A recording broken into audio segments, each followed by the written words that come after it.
बच्चा जब अपने माता पिता को प्रसन्न करने के लिए कोई छोटा सा कार्य करता है तो उसके माता पिता कितने प्रसन्न हो जाते हैं। तो जरा सोचिए, जो हमारे परम पिता हैं उनके लिए अगर हम थोड़ा सा भी प्रयास करें, उन्हें याद करें, उनका नाम जप करें, तो वो हम पर कितने अधिक प्रसन्न होंगे। ये सोचने वाली बात है। और इसी संदेश के साथ आप सबका स्वागत है आज की पौष मास की कथा श्रृंखला में।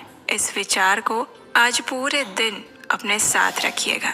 और अब हम आरंभ करने जा रहे हैं इसी पौष मास की हमारी पौराणिक कथा की यात्रा को। तो चलिए आज की पौष मास कथा आरंभ करते हैं। महाराज वेन ने कहा, हे भगवान, आपने सभी तीर्थों में उत्तम भार्या तीर्थ का वर्णन किया और अब पितरों को तारने वाले पितृ तीर्थ का वर्णन कीजिए। राजा वेन की याचना सुनकर भगवान श्री विष्णु ने कहा, परम पुण्यमय कुरुक्षेत्र में कुंडल नाम के एक ब्राह्मण रहते थे। उनके सुयोग्य पुत्र का नाम सुकर्मा था। सुकर्मा के माता और पिता दोनों ही अत्यंत वृद्ध, धर्मज्ञ और शास्त्र वेत्ता थे। सुकर्मा को भी धर्म का पूर्ण ज्ञान था। वे श्रद्धा युक्त होकर भक्ति भाव के साथ दिन रात अपने माता और पिता की सेवा में लगे रहते थे। उन्होंने पिता से संपूर्ण वेद और अनेक शास्त्रों का अध्ययन किया था। वे पूर्ण रूप से सदाचार का पालन करने वाले जितेंद्रिय और सत्यवादी थे। अपने ही हाथों से वो माता पिता का शरीर दबाते, पैर धोते और उन्हें स्नान, भोजन इत्यादि करवाते और इस प्रकार अपने माता पिता की सेवा करते। उन्हीं दिनों में कश्यप कुल में उत्पन्न एक ब्राह्मण थे जो कि पिप्पल नाम से प्रसिद्ध थे। वे सदैव धर्म कर्म में लगे रहते। अब एक समय क्या हुआ कि वे महामना बुद्धिमान ब्राह्मण दश अरण्य में जाकर ज्ञान और शांति के साधन से तत्पर होकर तपस्या करने लगे। उनकी तपस्या के प्रभाव से आसपास के सभी प्राणियों का पारस्परिक वैर विरोध शांत हो गया। वे सभी वहाँ पर एक ही पिता के पुत्रों की तरह रहने लगे। ऋषि पिप्पल की तपस्या को देखकर मुनियों और इंद्रराज को भी आश्चर्य हुआ और देवता आपस में बात करते हुए कहने लगे, अहो, इस ब्राह्मण की कितनी तीव्र तपस्या है, कैसा मनोनिग्रह है और कितना इंद्रिय संयम। मन में कोई विकार नहीं, चित्त में उद्वेग नहीं। इस प्रकार काम क्रोध से रहित होकर सर्दी, गर्मी और हवा के झोंकों को सहते हुए वे तपस्वी ब्राह्मण पर्वत की भांति अविचल तपस्या में रत रहने लगे। वे ब्रह्म के ध्यान में लीन थे। उनका मुख कमल प्रसन्नता से खिला हुआ था। तपस्या से शरीर दुर्बल हो गया था और हृदय में पूर्ण श्रद्धा थी। इस प्रकार उन बुद्धिमान ब्राह्मण को तपस्या करते हुए 1000 वर्ष बीत गए। आसपास में बहुत सारी चींटियों ने मिलकर मिट्टी का ढेर लगा दिया। उनके ऊपर बाम्बी का विशाल मंदिर सा बन गया था।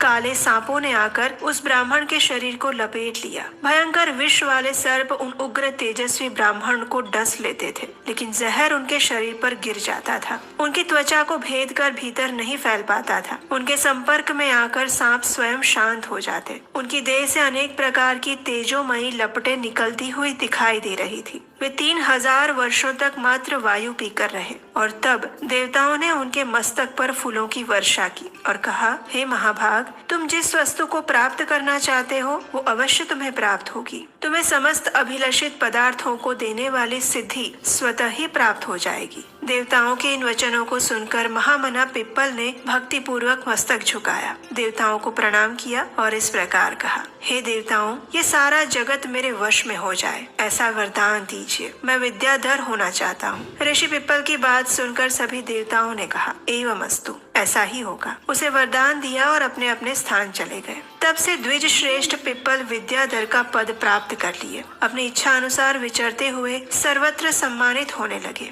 एक दिन महातेजस्वी पिप्पल ने विचार किया, देवताओं ने मुझे वर दिया है कि संपूर्ण विश्व मेरे वश में हो जाएगा, इसलिए उसकी परीक्षा तो करनी चाहिए। ये सोचकर वे उसकी परीक्षा करने के लिए तैयार हो गए। जिस जिस व्यक्ति का वे मन से चिंतन करते वही व्यक्ति उनके वश में हो जाता था। इस प्रकार जब उन्हें देवताओं की बात पर विश्वास हो गया तब वे अहंकार के वशीभूत हो गए और फिर सोचने लगे, मेरे समान श्रेष्ठ पुरुष इस संसार में और कोई नहीं है। जब पिप्पल इस प्रकार भावना करने लगे तब उनके मन का भाव जानकर एक सारस ने कहा, हे ब्राह्मण, तुम ऐसा अहंकार क्यों कर रहे हो कि मैं ही सबसे बड़ा हूँ? मैं तो ऐसा नहीं मानता कि सबको वश में करने की सिद्धि केवल तुम ही को प्राप्त हुई है। हे पिप्पल, मेरी समझ में तुम्हारी बुद्धि मूढ़ है। तुम प्राचीन तत्व को नहीं जानते। तुमने 3000 वर्षों तक तपस्या की है, इसका तुम्हें अभिमान है, लेकिन फिर भी तुम मूढ़ रह गए। कुंडल के जो सुकर्मा नामक पुत्र हैं, वे सबसे विद्वान पुरुष हैं। उनकी बुद्धि उत्तम है। वे अर्वाचीन और प्राचीन तत्व को जानते हैं। हे पिप्पल, तुम कान खोलकर सुन लो। संसार में सुकर्मा के समान महाज्ञानी दूसरा कोई नहीं।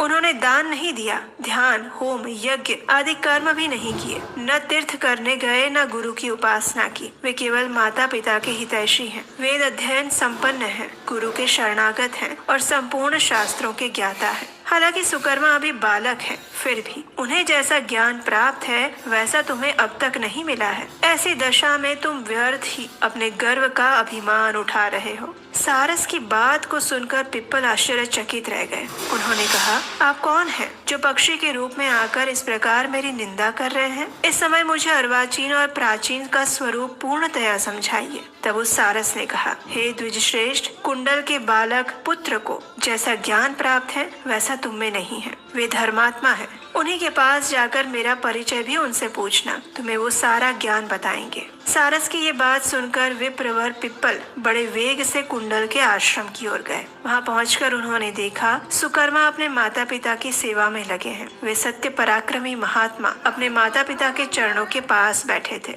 उनके अंदर बड़ी भक्ति थी। वे शांत और संपूर्ण ज्ञान की महान निधि जैसे दिख रहे थे। कुंडल कुमार सुकर्मा ने जब पिप्पल को अपने द्वार पर आया देखा तब वे आसन छोड़कर तुरंत उठ गए और आगे बढ़कर उनका स्वागत किया। उसके बाद उन्हें आसन, पाद्य और अर्घ्य प्रदान किया और फिर उनसे पूछा, हे महाप्राज्ञ, आप कुशल तो है ना? मार्ग में कोई कष्ट तो नहीं हुआ जिस कारण से आपका यहाँ आगमन हुआ है? वो सब मैं आपको बताता हूँ। आपने 3000 वर्षों तक तपस्या करके देवताओं से वरदान प्राप्त किया, सबको वश में करने की शक्ति और इच्छा अनुसार गति पाई है और इससे उन्मत्त होकर आपके मन में गर्व आ गया और तब महात्मा सारस ने आपकी सारी चेष्टा देखकर आपको मेरा नाम बताया और मेरे उत्तम ज्ञान का परिचय दिया।